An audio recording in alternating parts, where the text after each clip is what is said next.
Good evening, everyone. Welcome to Film Snobbery Live. I am your host, Nic Baisley, and you're here for another wonderful episode. We jam-packed them in last week. We're doing the same thing again. I guess I'm just trying to make it up to you guys since we actually don't have a show next Thursday. So we wanted to give you as much show as we possibly could. We are just packing it all in with this all-male review of independent film tonight. We've got fantastic guests coming, or I say coming, they're already here. They're sitting to my camera, left, right, whatever. Fantastic guys. We have one director. His name is Zak Forsman. He's the director of Down and Dangerous. New movie premiered at the Phoenix Film Festival, and it will be over at the Dances with Film Festival along with me. I will actually be there as well. And he's joined by his lead actor, Mr. John T. Woods. There he is, kind of upside downish on the Down and Dangerous poster. Oh, there he is, that handsome devil in the sweater. So we're going to have a fantastic show. We're going to talk to these guys about making a low-budget movie look like basically a Hollywood blockbuster at this point. I was lucky enough to catch a bit of an early glimpse at this movie way back when it was still in the rough cut stages and hadn't been colored yet, and they were still working on the effects and the music and a bunch of other stuff.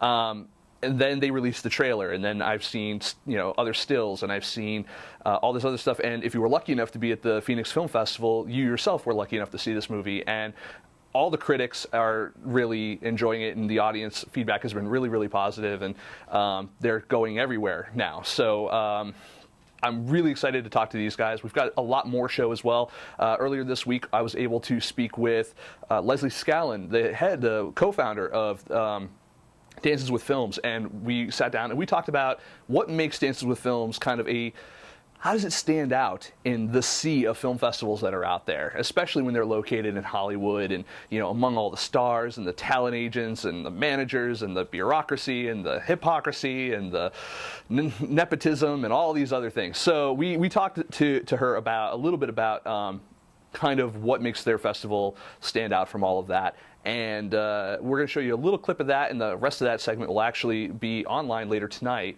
along with this show, the archive version of this show. So I want to thank everyone who's already here watching.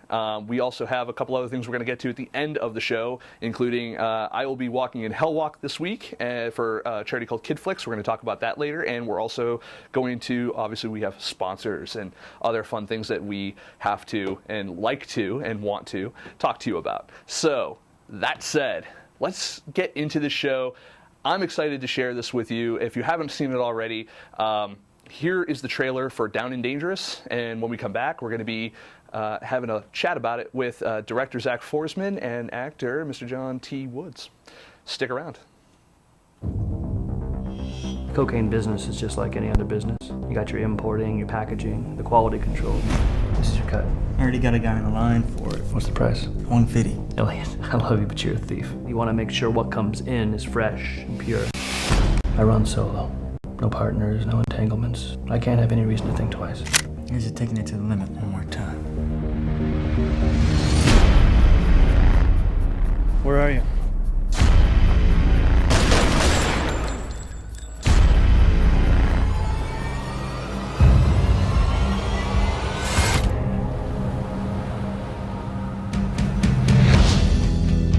Feds think some mid-level trafficker's moving in on me. Did some friend drag you into this? You know me better than that. Oh, good. It's the police. Help me take down the guy who splattered your buddy's brains all over his dashboard. Get out of my face. They got me in a pretty tight spot here. They don't realize it. They're painting you in a corner. It's made you dangerous. How did you get in here? You have your dope. Where's my cuts?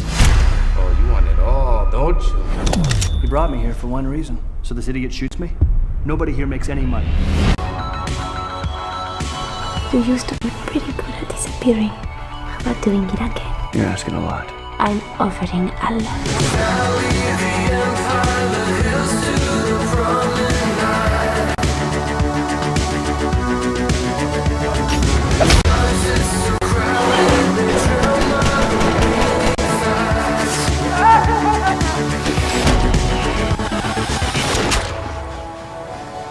Don't have it in you, do you?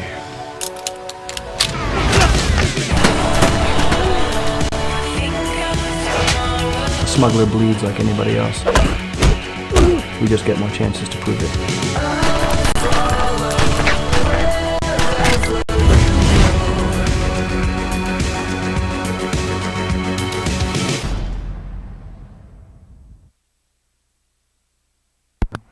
All right, everyone, we're back, and I'm really, really excited. My nipples are doing things they haven't done in years, so I can't wait to chat with you guys. So, ladies and gentlemen, Mr. Zak Forsman, Mr. John T. Woods, how you doing? Good. You good? Yeah. Everyone's good? I'm great. Yeah. Zach, Papa Bear over there is always the strong, silent guy. Mm-hmm. That's what Marion said last week, yeah. The quiet observer. The quiet observer. You watch that stuff, huh? Of course, people are talking about me. It has nothing to do with the fact that it's a good show, huh? No. People were talking about me. People were talking about. So, the first thing is we've already got questions from the audience starting to come in, and I want to encourage everyone who's in the chat room right now, or anyone on Twitter, Facebook, whatever. Please feel free to throw some questions over to these guys. I've got a million questions, but I've known them for longer than you have, most likely. So we want to know what you guys think too. So I'll get us started. Down and Dangerous. Tell us a little bit about where that came from. That has a very personal connection to you, Zach. Yeah, my dad in the early 70s was a cocaine smuggler. He had a brief career in that trade. But he was uniquely principled for that line of work, if there is such a thing. And by that I mean his scams, his smuggles were designed in such a way that it always put the person carrying first ahead of the drug. So if the load got hit by customs, they had paperwork and other things down the line, or things to back them up so that they could walk away. Fantastic. And where did you pick up this guy? Who? Mr. John T. Woods. I don't know who this is. You don't know who this guy is? I'm just selling Pop Rocks. You guys want Pop Rocks? I would love Pop Rocks. All right. No, John and I have been friends for, I think, 5 years now. Sounds Close right. to, yeah. And the genesis of this movie actually started, because my office is near where he lives, and we would meet at the local Starbucks from time to time. We started talking about how we were hungry to make a movie, what kind of movie we would want to make at the time for nothing, and it developed from there. And shortly thereafter, Kickstarter became part of the conversation, and we molded our strategy and sort of worked backwards from the budget that we thought we could get, because at the same time I was still writing, to craft a movie that could be made on a micro budget level, but still using the resources that we knew we had available to us to look much bigger than it was. What was John? What was your initial impression of the script when you got it? In terms of the story, your character in general. Well, when Zach and I were talking about the idea, what I think most excited us about the prospect of making a film and forgetting about budget, like kind of just setting budget aside for a second and saying, well, what do we want to do? We started talking about the films that we liked as kids, like, Raiders of the Lost Ark, and then movies we started to grow into, like Heat, just the movies that we would make if budget weren't a concern. Right. And we thought, okay, let's write to that, and then do what we can to make it happen, regardless of the budget that we will or will not have. So when I saw the script and I saw the amount of action that was in it, that's exactly what we had talked about. And we talked about chase scenes, fight scenes, car chase scenes, high-speed chases, gunfights, sex, drugs, rock and roll, that kind of stuff. And I thought, this is exciting. This is what we need to be shooting for, regardless of how much we have or do not have. And now you strike me as more of the Notebook Ryan Gosling versus the Drive Ryan Gosling type of character actor here. No, I'm kidding. But how did you prepare? Like when you saw this and you finally saw the script and were like, okay, I know we talked about all this running around and shit, but this looks like it's going to be work. Like what, it's like, can we just have me like riding in a car down a hallway or a golf cart or a Segway or something? I mean, yeah, right. What did you do to kind of like get ready? And was it at all daunting? Well, it's funny to look at what you had to do. Much like Ryan Gosling in The Notebook, I moved to South Carolina and I built furniture for like 3 months, right? Yeah. No, I couldn't do any of that. That's kind of one of the great things about having those opportunities is you can go off and do that. But as far as preparing for the role, I got myself, frankly, just on a strict diet, and There's only a few words in there I'm not familiar with. Yeah, right? Yeah. I got myself on a strict diet. I drank a little less and, tried to be more active because I knew I was going to have to do a lot of running, which, I mean, seriously, the running, yeah. I mean, I broke my toe. Like, wow. The first bone I've ever broken was on this movie. I thought I'd get away scot-free in life. Because I'm 33. I'm like, if I haven't broken a bone by now, I'm probably not gonna. Right. And then I did. I shattered it. And, there was times where the running was just so much. just all out sprints down alleyways, and Zach's like, that was, he'd be like, that was awesome, that was great. Can we do it one more time? Just, do you have like one more in you? I'm like, but if it was so awesome, why are we doing it again? Just 1 second. So yeah, just prepping. I just had to get myself there mentally, and knowing that there was going to be a lot of fight training. I did some boxing training, stuff like that. Oh, fantastic. Yeah. I wish I knew that. I would have gone with you. Yeah, Yeah. it's fun. I used to box. I like that stuff. Oh, really? Oh, yeah. Yeah, my brother used to box with me too, but I was in 7th grade, and he used to just punch me in the face. That's pretty much what my training was. Right? Yeah. Yeah. From what we understood from Marion, yeah, Zach likes to make his people bleed. And for him, you know, that's true art. Mm-hmm. No, kidding. She never said anything like that at all. He's like, I watched that show. Can we rewind this? Can we cut to last week? No.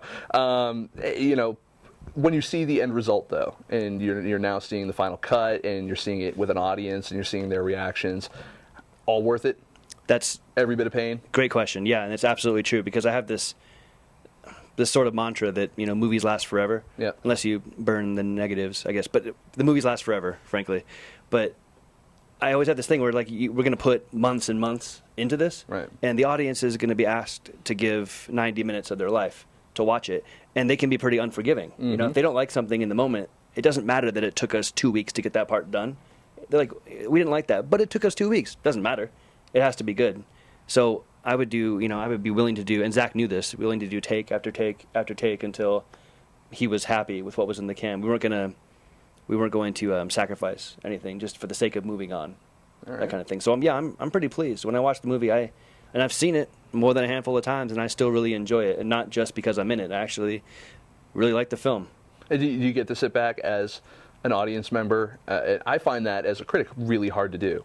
To be able to now go into movies, unless I specifically tell myself, like, no, I can go into Avengers and remove myself from being a critic, but it's hard for me to go to a general movie and remove myself from doing that. Do you have the same problem as an actor, even in not just movies you're in, but other movies that you watch? Like, do you critique other performances? Absolutely. I mean, I think everybody does it. Like, I just saw Star Trek. Yep. Right, the second one, and as an actor, I watch it as a fan. Yep. But as an actor, I watch and I see roles that I would like to play.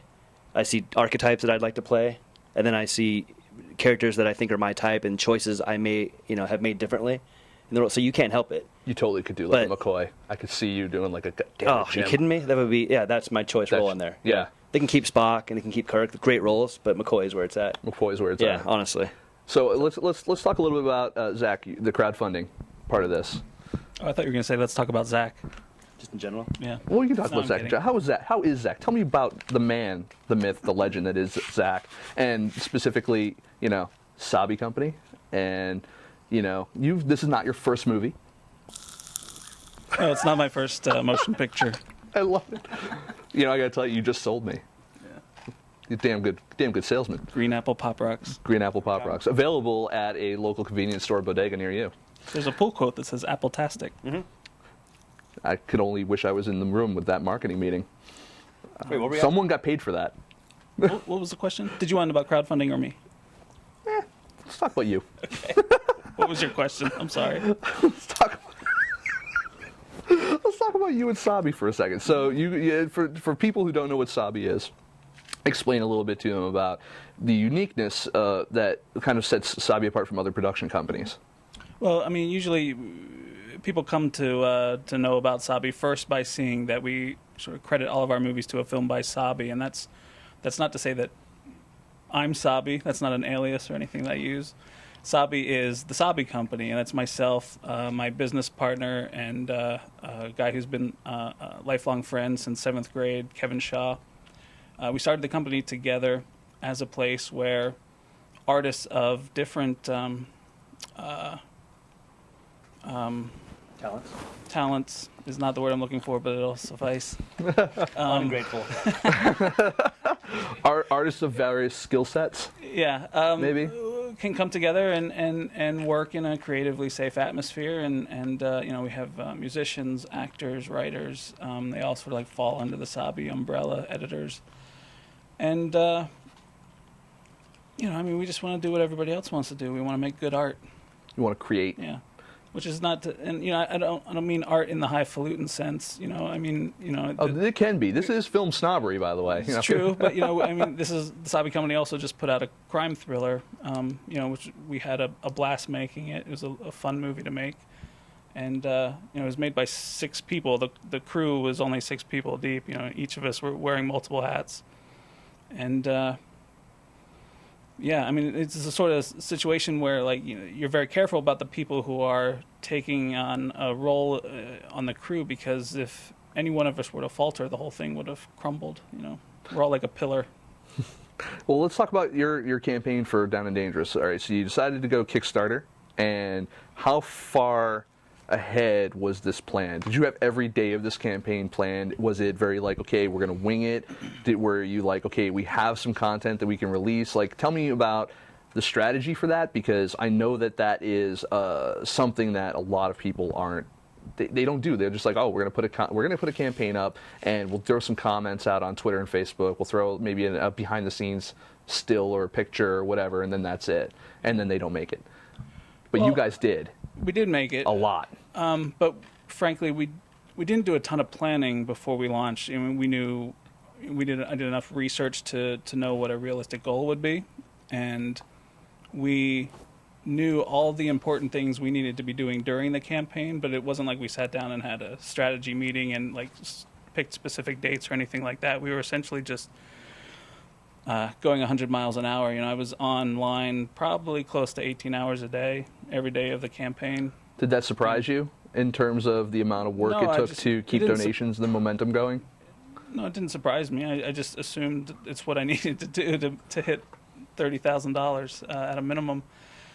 But yeah, and as the weeks progressed, I really, it's time for a video to sort of invigorate the campaign again. And then another week went by. I was now it's time for a funny video to reinvigorate the campaign.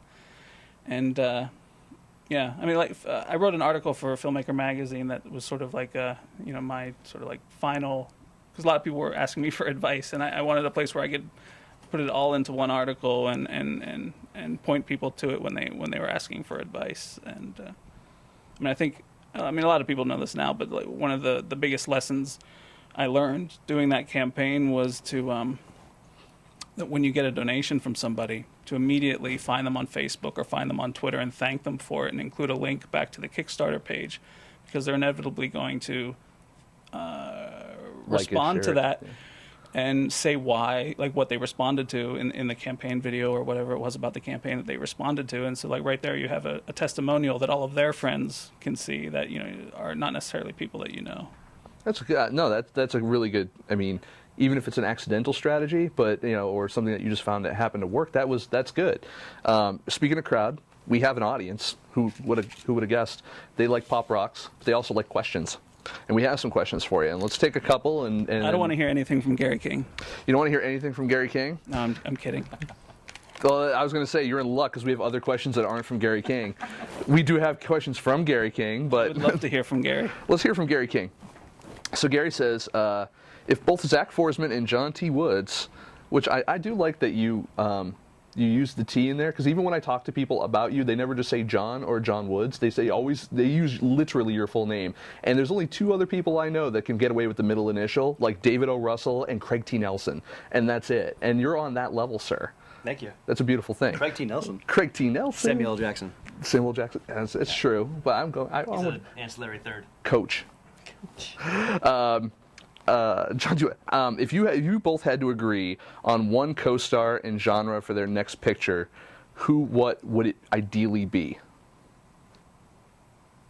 If we had to agree on it, though? If we had to agree on it, it's not going to happen. Not going to happen. We don't agree on anything. If we had to agree, assuming it's the next film, assuming it's the next feature we do, but we had to incorporate a co-star. Mm-hmm. And a genre. Mm-hmm. All right. Could we pick a certain actor from a certain time? Can we pick Elliot Gould from a certain year? Yeah. Yeah. The Devil and Max Devlin, yeah. Elliot Gould. Elliot Gould, 81, 79 to 81. Okay. Yeah, that's I love to work with him. He's great. I mean, even in the older years too. Elliot, if you're watching, we'd love to work with you. What genre? What genre? Action comedy, I would think. Detective. A lot of his Yeah. Elliot Gould is the old grizzled cop who's like, he's the one who's like, I'm getting too old for this shit, Riggs. Basically. Basically, we want to make the long goodbye. We want to make the long goodbye again. Yeah. Nice. Let's take another one. All right, and we can ask this because it's not at all awkward because she's in the house. But was it like working with Jamie Cobb? That's from John Hoff 3. Jamie's over off camera. Jamie's off camera actually right now. But I've gotten this question often enough that I know what to say without getting in trouble. On our first movie, it was definitely a learning process of it was the first feature I had directed, and it was hard for me to let go of anything really during the post process. But the deeper we got into cutting that movie, the more trust was established, and I was able to sort of like leave her alone to do her thing, and only come in when she was ready for me to see something, or if she had a question about something or needed clarification of an intention. When it got to Down and Dangerous, I think occasionally we had things that we didn't necessarily agree on, and eventually she prevailed on most of those. But I'm real happy that your couch is comfortable. I mean, I'm kind of proud of the fact that I know that I've found an editor who I can leave to do her own thing, and I don't need to.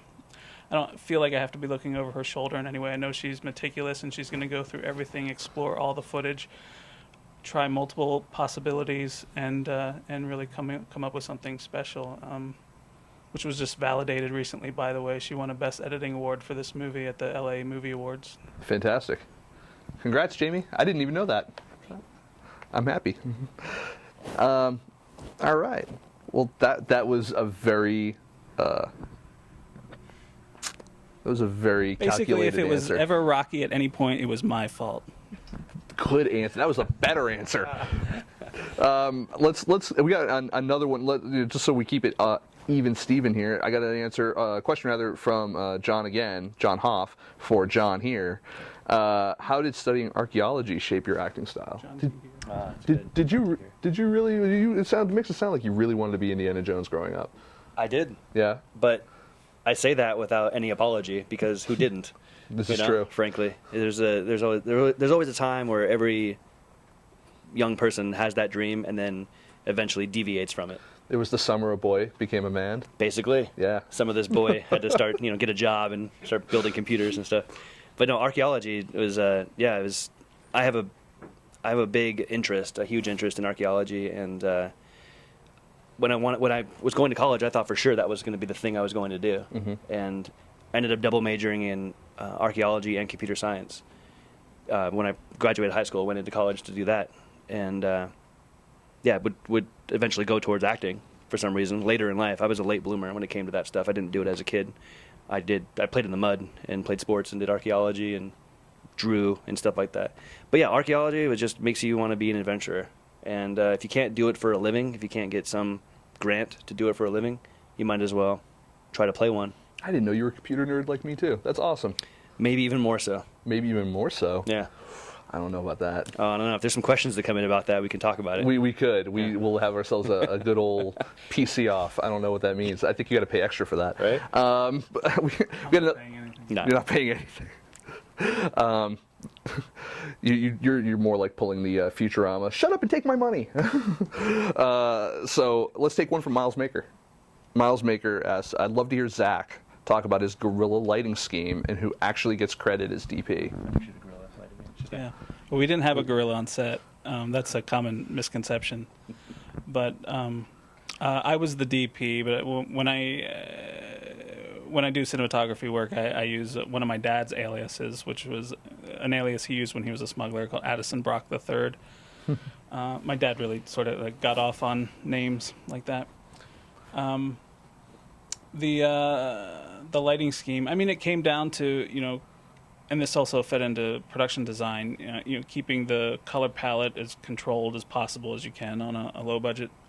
When Jamie, who was the editor and co-producer, was also doing wardrobe, she was given specific colors for the cast to pull out of their own wardrobe as we were figuring out what people would wear for particular scenes, which usually fell into blues and grays, blacks, whites, that sort of thing, and occasionally a splash of yellow. And then the lighting was the same thing, different environments. Like we have motel scenes, and every time we come back there, I wanted it to be immediately identifiable as well we were. So I use a very intense yellow lighting for that, which is something that Soderbergh did a lot of in Out of Sight for the prison scenes. And yeah, the same thing. I like to set up rules for myself so that I can make decisions on the fly, but still have something that's guiding me. I was going to say, you're giving yourself guidelines to go by so that when that yes or no comes, like, you just have to refer back to the guidelines. Yeah, exactly. And then, like, the light package was nothing special. We bought 4 softbox kits by a company called ePhoto on Amazon, which amounted to a couple $100. And then I had 4 battery-powered LED lights, which amounted to, like, maybe another $200 or $300. But it got the job done.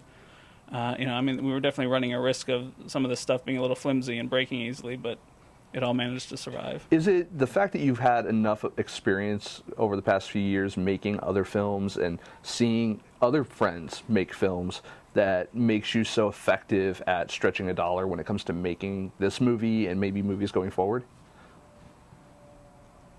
I mean, I think what makes me effective at stretching the dollar is that the more roles that I personally can take on, the fewer people I have to pay, Right. to do that. I mean, there's definitely people that I would love to be collaborating with. I'd love to work with a cinematographer and that sort of thing. But on this movie and past movies, How about You know, even in terms of like what you have to purchase, like lighting? So you might see something on someone else's set, or from the past sets you've done, where like, okay, well now we know we don't really need this many lights, or we only need lights that can do this for Yeah. whatever.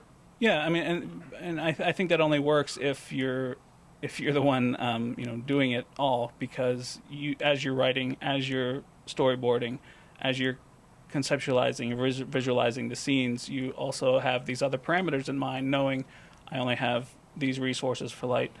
I know we're only going to have 2 booms, so I can't spread 6 people out throughout a room. I have to pair these people next to this person, et cetera, et cetera. And actually, I wanted to ask a question about your pre-production, because you guys were having to stretch the money that you guys raised on Kickstarter over the course of this production. How long and involved was your pre-production process? Like, was everything storyboarded, or did you have everything kind of conceptualized before going in, or did you keep it loose enough where you're like, we can play with this a little bit? I mean, if I was working with a cinematographer, I would definitely storyboard. But in this case, because that was me, I didn't need to communicate what the shots looked like to anybody else necessarily, Right. To the degree that you would with working with a cinematographer. So I did shot lists, because I knew what the shot would look like. And every time you get to the actual location, you can never necessarily do exactly what you storyboarded anyway. So I left that degree of flexibility by just doing a shot list. Cool. A lot of stuff was made up on the spot too.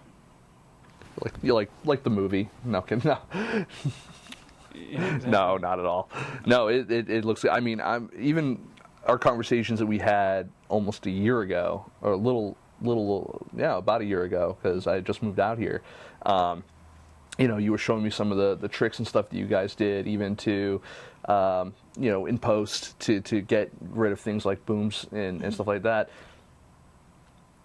I'm surprised more filmmakers don't do things like that. What kind of gave you the idea to, ostensibly, if you guys don't know what we're talking about yet, go through that process of like, how did you get the best sound for something like this? Because that's something that in a lot of indie action things, especially, I find that people hold back on that because they want to get that wide shot. You guys seem to have gotten really good, clean sound. But you used some tricks. Yeah, I mean, like, good sound was very important to us, because bad sound is a dead giveaway to to amateur hour, and we didn't want to look like amateurs. So my wife, who's also the editor and co-producer and did wardrobe, also did all of our sound, our location sound. She got some training by a sound engineer on technique, and then I was very careful to, as often as I could, put us in situations where we could always keep that boom mic, within 12 inches of the actor's head. A lot of, that's where that technique of locking down the camera and shooting a plate with nobody in the frame, and then bringing the actors in and allowing the boom operators to be in the frame comes from. And then, and then in post we mat them out using the empty frame. They're just like, I don't know. I like to think out of the box a little bit, to think of tricks to make things look convincing, And really well done. I mean, at that point, I was like, this is going to be a good movie. Only because you cared about sound. And for me, like, that is my biggest bane of my existence when it comes to watching independent films, is that it can look great, but then I'll get this thing with this layered on crap sound. I'm just like, yeah, you almost had me. You almost had me, but now you took me out. Let's take another question, because this one's from Kevin Shaw. Ask Zach and John about the multiple takes during the fight sequence at Raphael's and spilling blood. I wasn't there for that. Oh, the tracking Yeah. shot. Well, it sort of goes back to what we were talking about as far as being happy with the number of takes and being happy with the finished product. Uh-huh. Yeah, there was a night where we had this choreographed fight scene that we didn't really know the details of, but we knew that there was going to be, this fight scene was happening, but we sort of had to work out the details as we went. And it's pretty well choreographed with Paul Boxer, my character, fighting 3 or 4 different guys. And it was safe and it was choreographed well, but cuts were had and blood was shed, and punches sometimes land. It's kind of par for the course. But but that was one of those nights where I could feel that, we probably could have easily just packed it in. We could have easily just said, it's good enough. Let's just go on. But I could tell deep down that, Zach and I especially wanted to get it right, get it perfect, get it so we could look at each other and both know.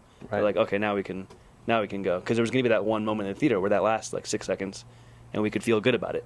Because all the cuts heal and all the stuff like that heals. But we don't want to sit forever. Yeah, like you said. We don't want to sit there and be like, oh, son of a bitch.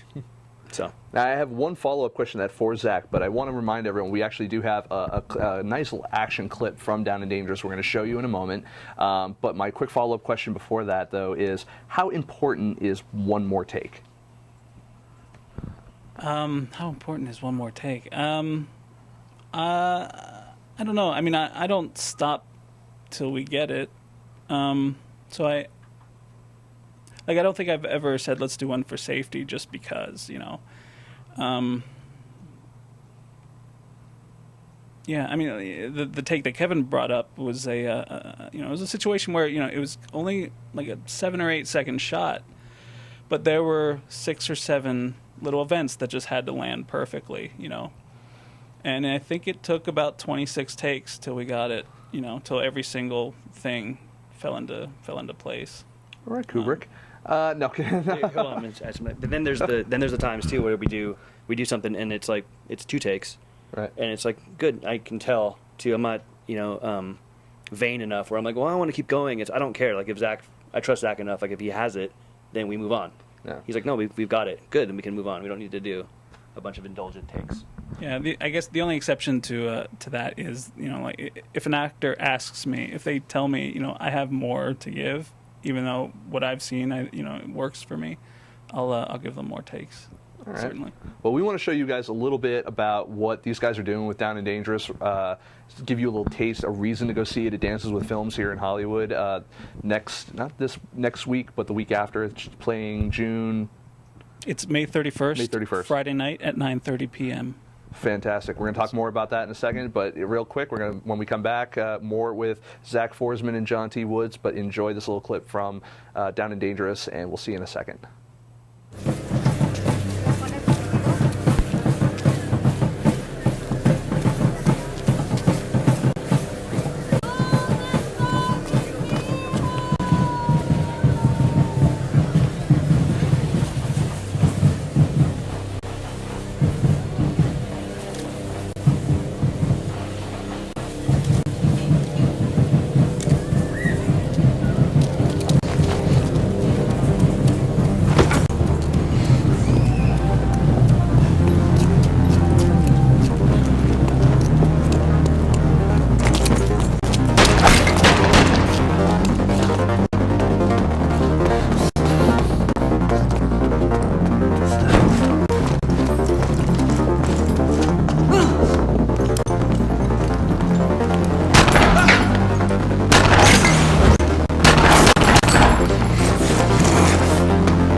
And we're back. Hopefully you guys all enjoyed that little sneak peek at Down and Dangerous. Cool stuff, not in the trailer, but still quite awesome.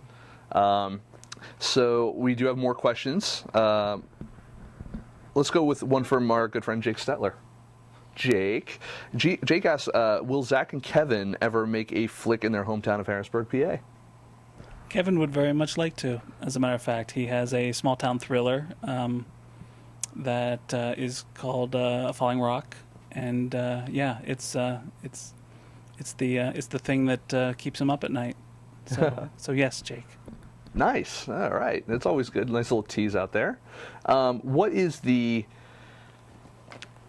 do you guys decide what project you're going to work on next?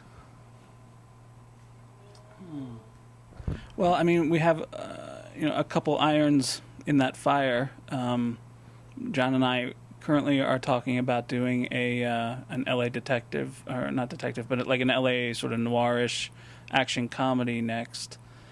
Inspired by things like The Long Goodbye, which we mentioned earlier, and some other things.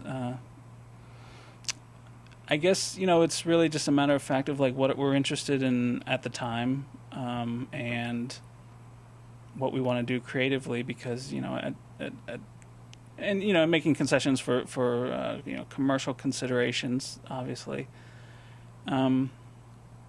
But I have good friends who are very talented writers who've written a couple scripts for me. Julie and Jessica Keck, and Marion Kerr has written a screenplay for me called Knockout that I'm very excited about. And we're doing what everybody does, trying to find the money to make that movie.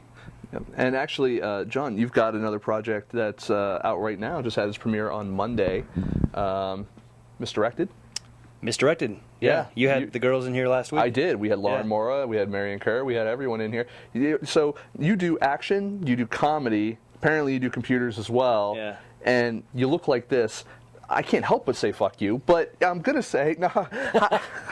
No, you're a talented guy, man. How do you do? What do you like to do though? Like, what is your thing? Like, do you prefer more of a comedy type of thing? Do you prefer, you like the action stuff? Like, where do you like to, if you had your choice of roles right now, well, like where do you like to be? I gotta be honest, because that's a good question, but the answer has most certainly changed. Because I thought when I moved out here that I would be doing like half-hour sitcom comedies as like wacky neighbor, like funny neighbor guy or something, like Kramer type, come in, because that's how I feel about myself when I'm at home, just hanging out, with my neighbors and friends and stuff. I'm just ridiculous. But as time went on, I started getting cast more in 1-hour dramas as like dirty cops and like untrustworthy detective type guys and bad husbands, and then heroes as well. And so I'm really trying to latch on to doing action type stuff. Roles that I like, the faulty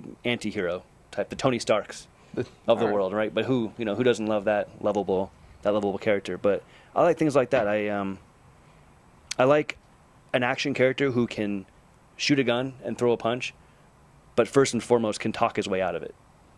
I got you. Yeah, I got you. So do you feel that playing characters with faults is what makes those characters relatable to audiences? Like, you look at like a Tony Stark type of character, an archetype where billionaire, playboy, industrialist, Avenger, right, type of guy, but he's a guy with problems, right, and not just from that superhero level. Like, people are always trying to kill him, but other problems, especially if you go back to like the comics and stuff. Yeah. But yourself, I mean, when you're playing those, when you play those characters, what do you look for in those characters to make them relatable to an audience?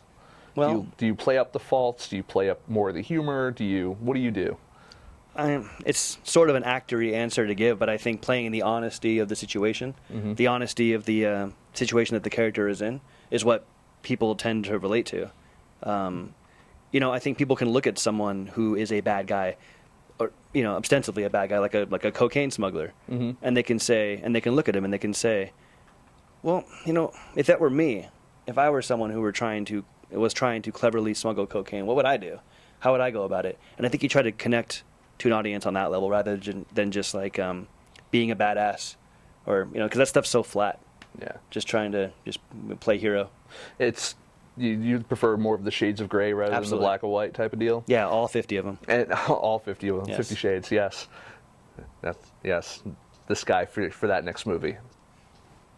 No.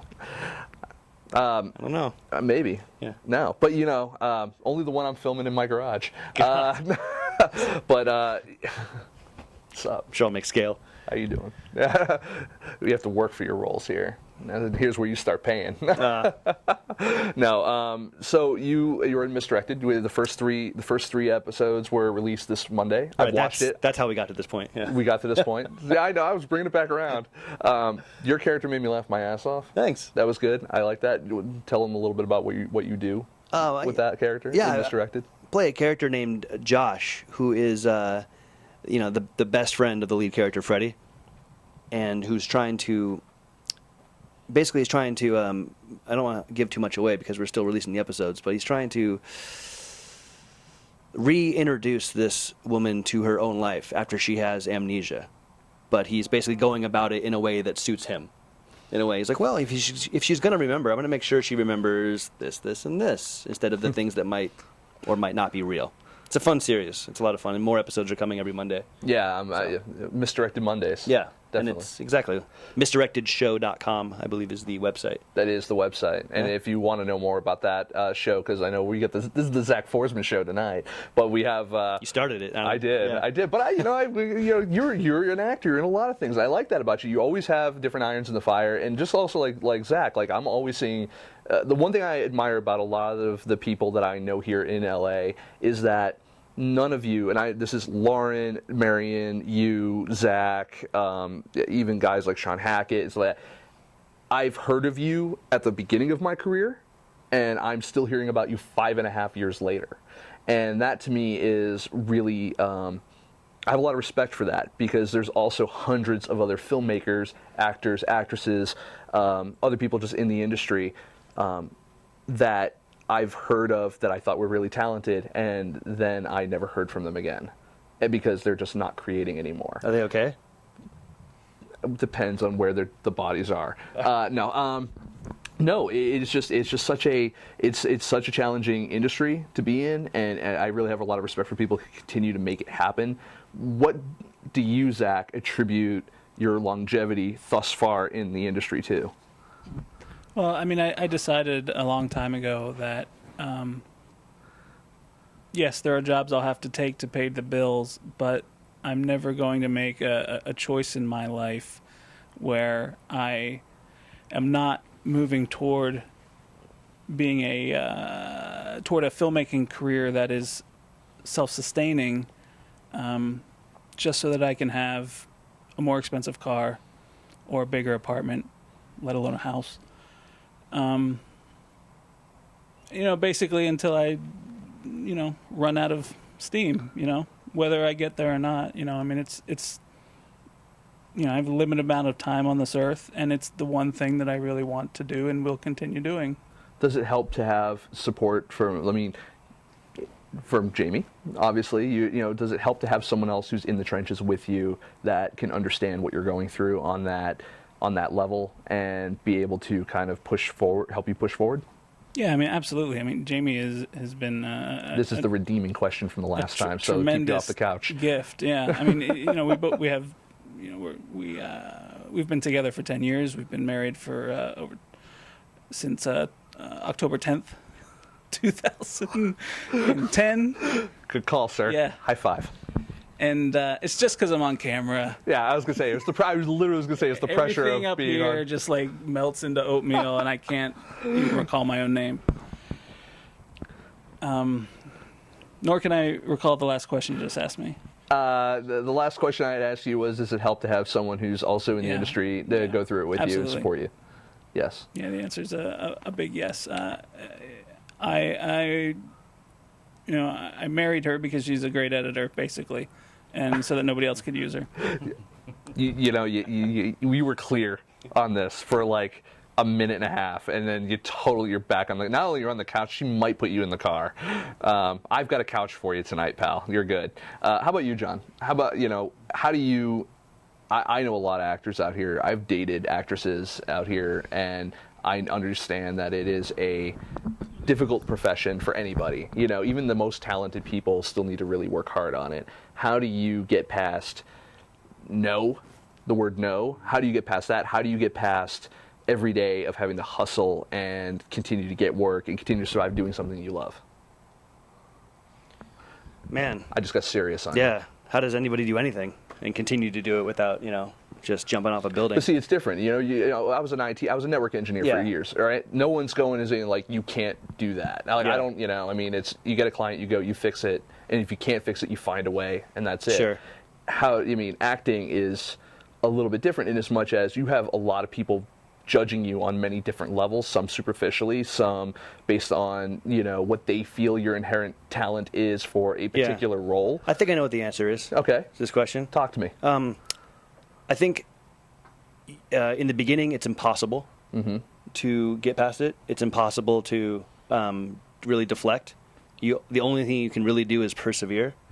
And then when you have some semblance of success, this is just true for me, it's somehow you feel a little more validated that when you go into that room, all the no's that still keep coming aren't because of a lack of talent or a lack of, you're not good enough or you're not right or you suck, that kind of thing. It's not that. It's just all these little minutia and hundreds of things that have nothing to do with you. And you start to be okay with that. You start to realize, like, look, I've done X, Y, and Z, and so I feel like I at least belong here. Right. That kind of thing. So then you can go in and you can take the no's with a grain of salt, and you realize that it goes up this hierarchy of no's. It's not the person in the room who's going no. It's a lot of people behind the scenes. Like, he has brown hair. My boyfriend had brown hair, and I hated that. It's a lot of stuff that you have no control over. So you learn to work with the people you like to work with, and continue to do the work that you are excited about. And just take the no's as they come. But in the beginning, it's nearly impossible, and it breaks most people. And I think kind of relating to that a little bit, and this might go back to Zach as a question. There are different levels of success in this industry, and there's the level where you get to the point where you're a Soderbergh or a Spielberg or something like that. There are those levels where you get to make what you want, and pretty much no one tells you what you can and can't do, or if they do kind of set up something, to you, you at least have the ability to go back and do something you want to do, with little to no interference. And then there's the level that most independent filmmakers, there's a lot of independent filmmakers they're at where, they've been lucky enough to just be accepted into a handful of festivals. They've been maybe gotten a chance to write some articles. They've gotten a chance to, get some sort of notoriety based on their ability and their talent. How important is it for you, and do you recognize those levels of success in terms of your own career? And what do you strive for, or are you happy just making stuff? Is it just about making the movie, or is it about making a movie that gets noticed? Do you ever shoot for Sundance? No, I've never shot for Sundance. We didn't even bother submitting this year, which is exactly why we didn't get in. Joking.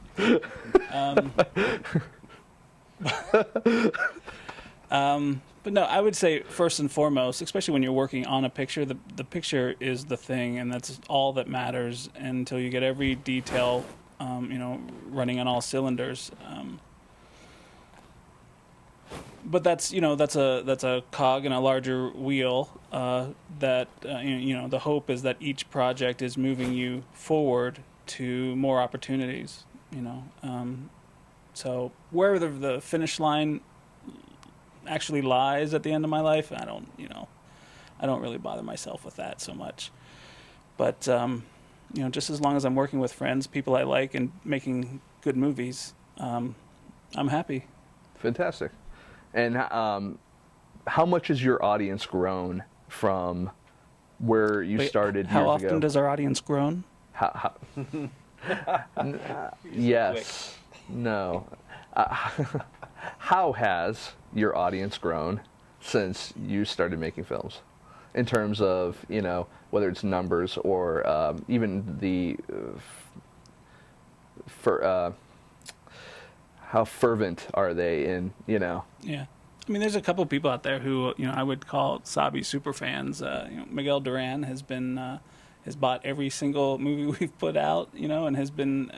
He drove to Arizona to be at our Phoenix premiere. Oh, wow. And there's a number of people like that. There's a girl named Gail Yee who lives in Canada, and she was an up and coming cinematographer and reached out to me for some advice. I sent her some gear that we weren't using at the time, to help her along, and maybe one day we'll actually meet. But there's a number of people out like that who have become genuine friends, whether we've met in person or not. I don't really consider Facebook a barrier to friendship necessarily the way a lot of people do, but it's we're making movies that we like to make, and along the way we've met some really great people, and I'm no good at being the salesman, so I can't get on Twitter and be like, But everyone loves the cuddly Papa Bear. That's how you're the cute cuddly Zak Forsman who happens to make also good movies. Well, that remains to be seen. May 31st, Friday night, 9:30 p.m. At the Egyptian theaters, right? Right, at the Chinese theaters, exactly. Right, sorry, Chinese, not the Egyptian. Whoops. So racist. Yeah. I know. And I didn't name it the Chinese theaters. Yeah. But yeah.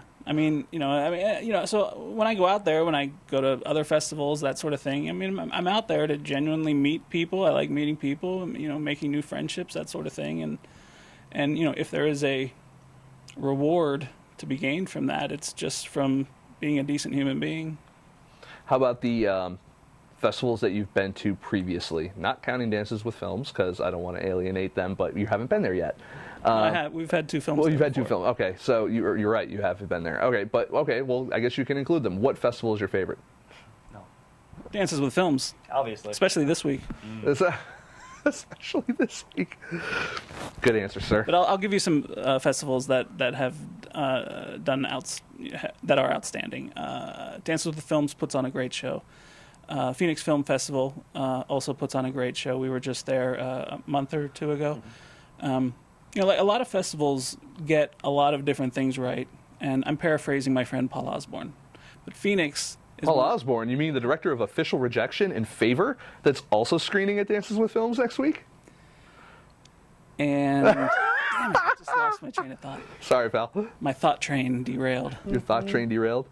There are different things that festivals are good at. And Phoenix is one of those that gets everything right. It gets everything right. Yeah. What is the most common thing that festivals don't get right that you've seen so far? Projection. Yeah? Was it just bad, not good aspect ratios, just shitty projection in general? A lack of? A lack of any aspect ratio. I think about 0-0. Yeah, I've screened at festivals that I will never return to again, where they just can't get the geometry of the image right. Everybody's squashed for some reason. Yeah. Or they'll say, "Oh no, our projectionist knows what he's doing, so you don't need to do a tech run." And we show up, and the sound is too low, and everybody's very, very dark on the screen. Because never mind, not even a joke there. And so yeah, I think projection is the biggest. That's the thing that if something's gonna go that's the thing you think should be a priority and should be. It's literally the whole joke is you got one job. Yeah. And then it's just worse when they assure you it's gonna be okay. Yeah. And you go in and then it's your 5.1 is folded to 2 and you can't hear or see anything and it's just and everyone's squished and they're like, yeah, it looks great, right? Yeah. That's what makes it even worse. Yeah, it's as a former projectionist, and I say former, but still kind of. There's nothing I hate more than not being able to show a movie the way it was meant to be seen, because you guys work so hard on it, and the audience has an expectation as well based upon what press you put out there and the implication of the movie. So I can understand that. I go to a lot of film festivals myself, and there are some times that I have to sit there and go okay, is it the movie, is it the projection, or is it me? And I'm like, I'll blame everyone else. Is there anything else that you guys have coming up that we definitely need to talk about in terms of where are you guys going to be after Dances with Films? 1 week after Dances with Films, we'll be in Oklahoma City at the Dead Center Film Festival. Harder Now had its world premiere there 3 years ago, and that's another festival that gets just about everything right. And I'm really looking forward to going back and seeing the people that we met 3 years ago again. A week after that, we are at a festival called the AM/FM Fest. It's a film and music fest that's going to be out in the Coachella Valley. And I don't know if Gary has told anybody this, but I'm about to say it anyway. We're screening the same day as Sherman Song in that festival. And then in July... a little friendly competition. Yeah. And also at the AM/FM Fest, our composer Declan is going to be DJing a poolside party. And it's like a 2-hour drive, so if you want to join us for a pool party, you're invited. Yeah. And then in July we'll be, and we're really excited about this one because John went to UNLV, and some of our other cast also went to UNLV. We're going to be in the Las Vegas Film Festival. Oh, fantastic! You looking forward to that? Absolutely. Yeah. Yeah, that one's gonna be a lot of fun because I still have a huge group of friends and people that I really respect and former professors that live in Las Vegas, and they're all coming out, and everyone's going to be supporting, so it's going to be a lot of fun. And you'd be like, see, I did do something with myself. I know, there's a couple of professors where I'm like, look, you told me not to do this. I don't know. That won't happen. They're all good people. They're all good people? Yeah. All right, so let's do the whole pluggy thing where can we find more information, or when can other people out there find more information about Down and Dangerous, sir? Google it. No, Yeah. I'm kidding. It's It's funny how it works. That's how I actually found all the information about it today. downanddangerousmovie.com. That'll lead you to information about the movie, the trailer. You can get to our Facebook page that way. On Twitter, I'm Zak Forsman. Yep. And Hard to remember. at John T. Woods John T. Woods on Twitter as well. Yeah. And then we also do have you can look up Down and Dangerous on Facebook, facebook.com/Down and Dangerous, I believe. And then you guys also have I think I've got the lower third linked on here for Sabi Company, their page for Down and Dangerous as well. How do you, before we get out of here, how do you work with press typically for your stuff? I mean, how do you go about getting the word out? Me notwithstanding, because I don't really I'm not press necessarily, but I'm a buddy. No. Well, yeah. For Phoenix, we hired a publicist, and they got us some morning radio time, and I was on a it was a local regional show that was sort of like an Entertainment Tonight thing, except that it was like entertainment at 6 o'clock in the morning. Yeah. And that was a local Phoenix firm, because we went with them because they had a lot of direct relationships with the local papers. We got some write-ups. We weren't necessarily looking for reviews. We wanted to more tell the story about the movie, so we got sort of like a profile about the Sabity Company and John and that sort of thing that went up on the local Arizona papers. Is it, John, is it great working with guys like Zach and company, movies like this where, you have an opportunity to get a little more attention than working with, like, say, with a larger movie where the movie gets attention but not necessarily yourself? There's positives to both. I know what you mean. I mean, like, working on a higher profile film that has a built-in studio presence and audience is one thing. If I had to pick one based on where I'm at right now, I would make Down and Dangerous 2. Nice. Next. Down and Dangerouser? Down and Dangerouser. Yeah, I mean, yeah, it's I think you have to build. I don't want to just go into studio pictures, doing smaller roles and just get stuck there for the rest of my life. Right. But I'm pretty sure I can do both at the same time. Fantastic. Yeah. Well, I want to thank you guys both for coming on the show, obviously, and I want to double check to make sure we have no more questions before I let you guys go. I have no more questions, so I'm going to let you guys go. And but I want to thank you for coming on, and I'm going to see you guys obviously at Dances with Films. I'm looking forward to that. First drinks on you, and I look forward to seeing Down and Dangerous on the big screen, because you gave me a little taste about a year ago, and it's been whetting my appetite for the whole time. And Sounds sexy. it does. Sexy results. Yeah, I'm waiting forward to finishing the experience of watching this movie.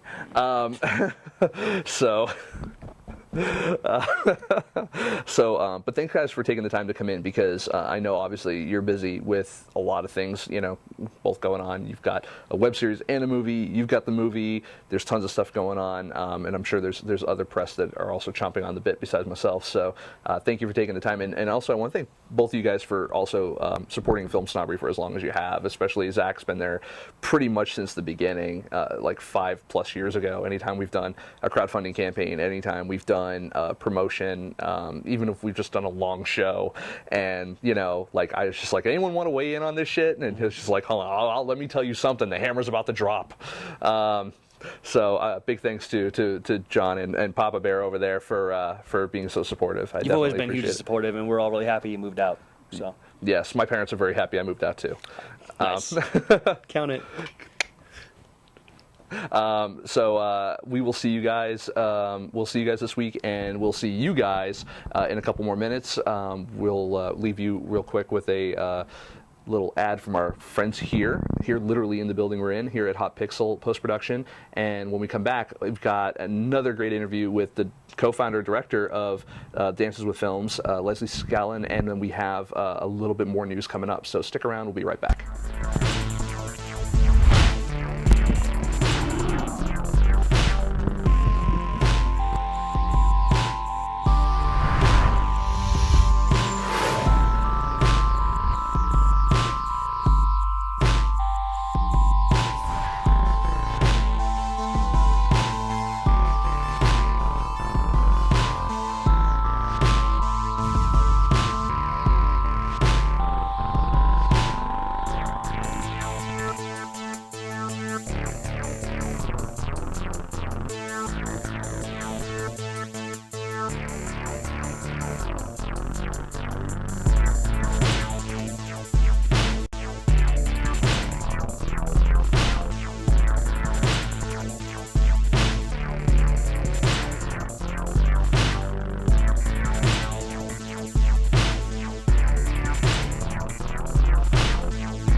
And we're back, or I'm back, actually, and you're back with me. That's how that goes. So I was lucky enough this week, because we are gearing up for a shit ton of coverage for Dances with Films, leading into their 16th year this year. Starting May 30th is their red carpet, and like they're kind of filming, or actually it's not even red carpet, green carpet, as a matter of fact. And then stretching on their 11-day event, which is huge. I mean, most festivals are usually like a weekend deal. I know Tribeca's a long one with like 20 days or something like that. But for them to expand over to 11 days, and at a fantastic location as well over at the Chinese theaters, is great. We were able to sit down with Leslie Scallon, who's the co-founder director of the Dances with Films Film Festival, and we chatted with her a little bit about what makes them tick, basically. Right now you're going to see about a 5-minute clip from that interview. We've got about a half an hour of that interview that is going to go up on the web later on tonight. So if you like what you saw here, definitely go over to FilmSnobbery.com and either watch it there, or you can go to our YouTube channel, youtube.com/FilmSnobbery, and you can watch not only that interview, but tons of other interviews as well. And you could probably catch both this show archived and that interview probably around the same time. So check it out. We'll be right back with some more great news of things that we've got going on here in Film Snobbery land. And stick around. We're almost done, I promise. This is Nic Baisley from FilmSnobbery.com, and I am here with Leslie Scallon she's the co-founder of the Dances with Films Film Festival, now heading into their 16th year. I'm very excited to be speaking with you. How are you? I am great today and happy to be here. Thank you so much for having us. No, thank you for coming on. You've got the Sweet 16. Mm-hmm. How does that make you feel? Oh, that's a tough question just to start off with. It makes me feel like, wow, I can't believe we made it here. I know. You know? What has changed the most from year 1 to year 16? Well, I think the extent of our program. I mean, we've gone from being 7 days, now we've extended this year to 11. The films just continue to grow with the advent of all of the new digital technology that we have. The films are getting just more and more slick and interesting and fascinating, and it's just always been an interesting process to see it continually evolve. You know, we have more panels, we have more seminars, we have Filmmakers Lounge finally. you know? The first year we didn't. The first time I was like, you have a pile of hay over there. It's just you go there. No, we had the Britannia pub in Santa Monica. Even better, you know. It worked very well. Filmmakers, go get drunk. We'll call you when we need you. So no, there are a lot of challenges to that process over year 1 to year 16. Have you guys kind of almost found a groove, or is every year present new challenges, or? Well, it is a production. From beginning to end, it's a production just the same way it is as on a film. So there is always going to be something that's a little bit more of a hurdle. We're always looking for sponsors. We're always looking for good films. We're always looking for good people. But as the years have gone, it's been amazing because more and more people are involved with us. And we have people who are volunteers from year 1 who are still with us. We have more people who are actually staff. I mean, so it just has continually grown, and more people understand who and what we are, because the very first year when we were trying to put this together, we were trying to put together a board of directors, and we approached somebody who, well, I won't name names, but anyway, his people went, a film festival without stars, what is it going to be, porn? Now it's like a completely different world, and we have a very illustrious board of directors, or advisory board, as we like to call it, and that person is not one of those people. No. Does it get more difficult when you have to deal with people's people, as it were? Is that kind of also part of the reason why you're like, we just don't want to deal with the star factor, is that it gets so exponentially more complicated? We'd rather foster maybe not new filmmakers, but filmmakers that are lesser known, because they need the help. It's not so much that they need the help, because I think talent will be talent. But, when we started this, it was because Michael Trent, the co-founder with me, we had created a film, and we knew we wanted to do a screening to industry.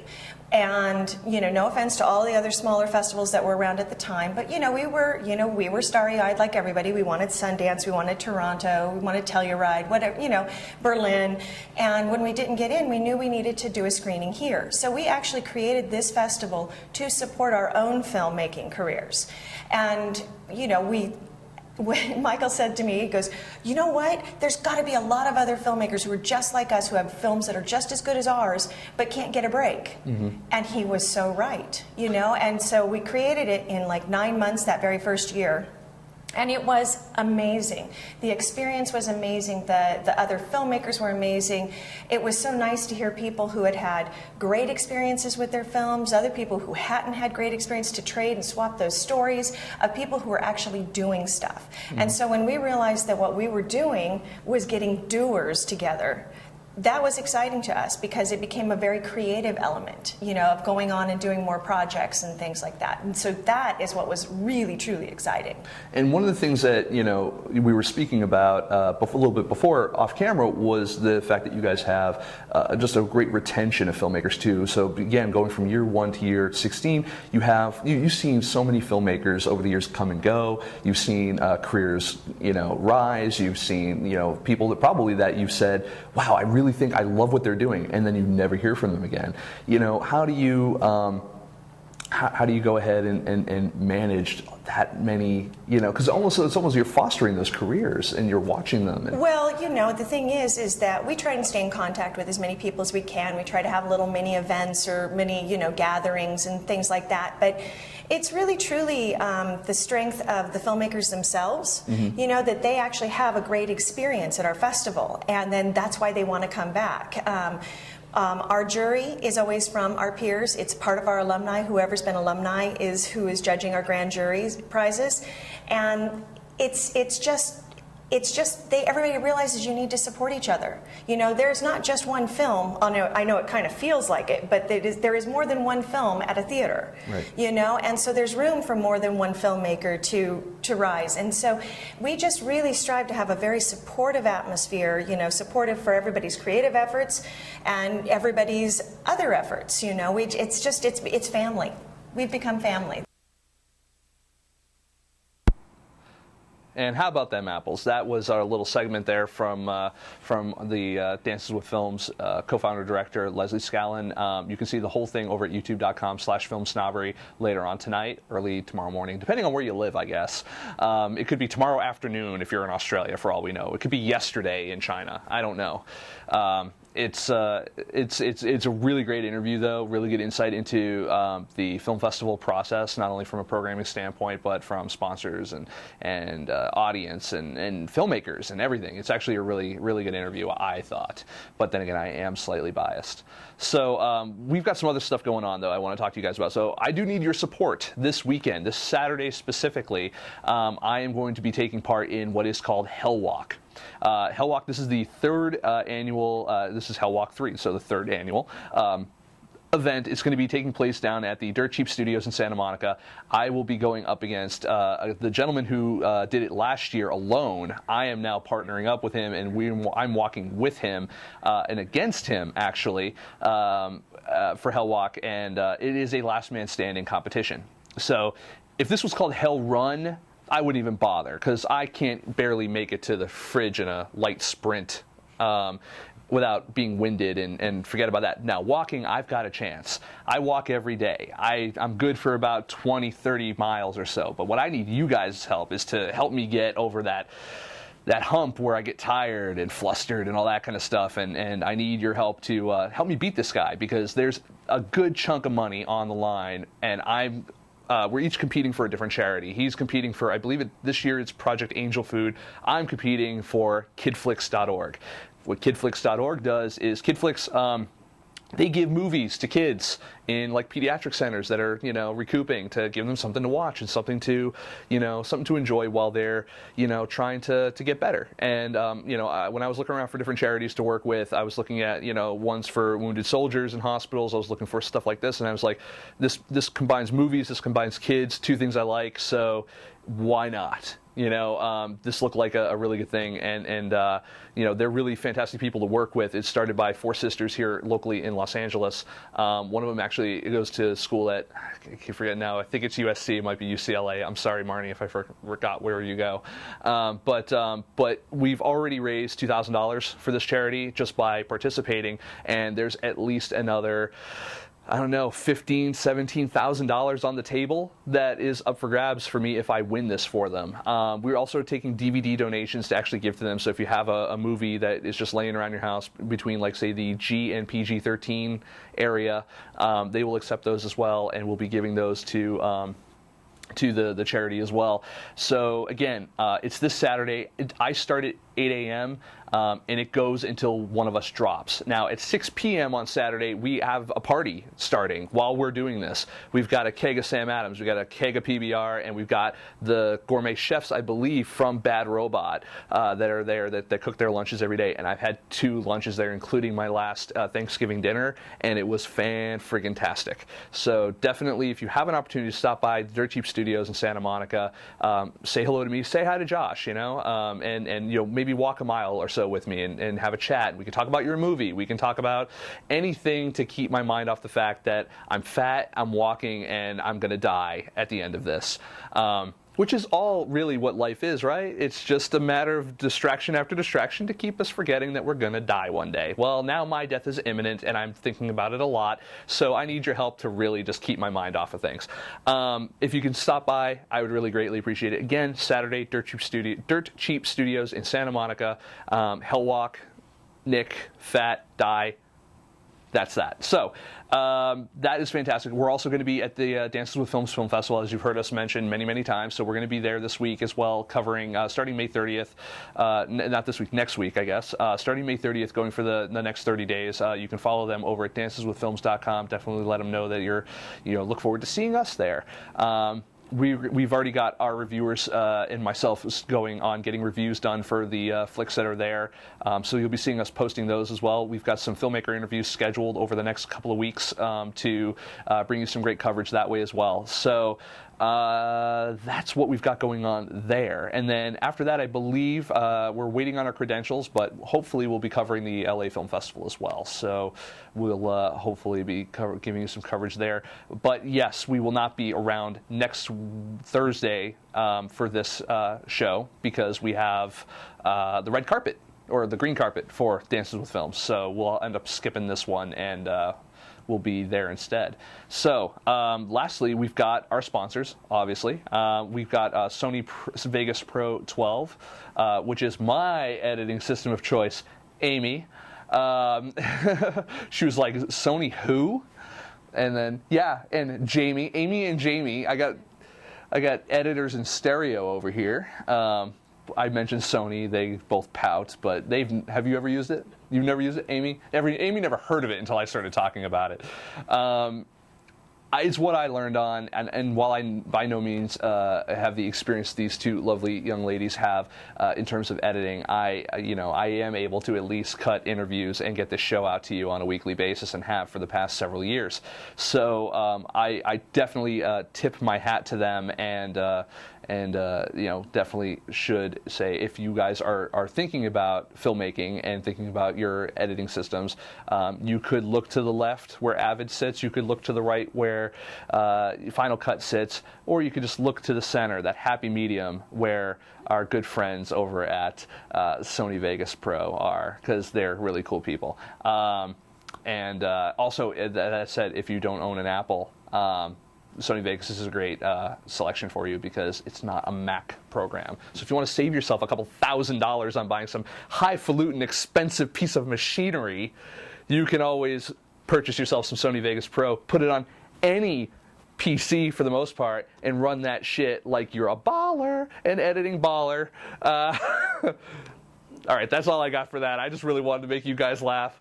All right, so I've done my job. So that is pretty much it for this episode of Film Snobbery Live, unless I'm forgetting something. Yes, no. All right, I'm getting a shake no head here. All right. Follow us. Make sure you follow us over on Twitter every single day. We're always retweeting stuff. We're throwing out some great information. We're letting you know what we're doing. We want to know what you're doing, so feel free to do that over at twitter.com/filmsnobbery. You can visit us every day over at filmsnobbery.com. We've always got different things going on there as well, whether it's new reviews from our writers, whether it's interviews, archives of our previous shows that you guys want to check out. Definitely check us out there. I'm actually currently working on another site redesign that might take a few months for us to kind of get going, but we definitely have something in the works for you, and I'm excited about it. So, if you can't, if you don't want to read and you just want to, watch shit and rot your brain from the inside watching our shit, you can always go to youtube.com/filmsnobbery and check out the hundreds of interviews and shows that we've done over the past several years, and I highly encourage it because a lot of the information in there is still incredibly relevant, and a lot of the filmmakers and people in the industry that we have interviewed just have a wealth of experience. I definitely want to say, you can check our show out every week, except for next week, over every Thursday, 7 p.m. PST over at filmsnobberylive.com. And we always have some fantastic guests. And if I even gave you guys a hint at some of the guests that we have lined up in the next couple of months, you would shit yourself. And I'm just going to assume you guys don't have clean underwear ready right now because you don't listen to your mothers. So I'm just going to say we've got great people, and I'm going to leave it at that. Some of them you've heard of, some of them you've definitely heard of. Others that, and we have others that are just emerging. So, great indie content, great people, great voices in this industry that I'm really excited to share with you. So that said, thank you to Zak Forsman, thank you to John T. Woods, thank you to Jamie, thank you to Amy, thank you to Bill, thank you to everyone who's watching out there and was giving us questions to ask. Thank you. So thanks Jake and John and Gary and everyone else that is in there. Then if I missed anyone, so thank you, and we'll see you in a couple of weeks.